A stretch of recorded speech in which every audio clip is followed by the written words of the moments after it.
उस दिन एक बहुत गहरी बात हजरत वासिफ अली वासिफ रहमतुल्लाह ने बहुत आसानी से समझा दी कि हर इंसान किसी न किसी जात को खुश करने के लिए मेहनत करता है। मेरी भी जिंदगी में सवालात होते हैं अपनी जाती जिंदगी को लेके, और इसीलिए जो अक्सर मैं हजरत वासिफ अली वासिफ रहमतुल्लाह का जिक्र करता हूं तो उनकी ऑडियोज में ये सवाल पूछे जा चुके हैं, और वो सवालों के जवाब जब मैं सुनता हूं तो मुझे बड़ा कुछ सीखने को मिलता है, अमल करने को मिलता है।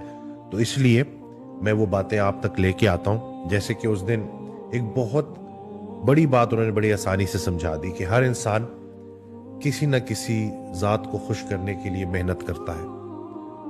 मेहनत की, मेहनत कामयाब हो गई, आज खुशी का दिन है।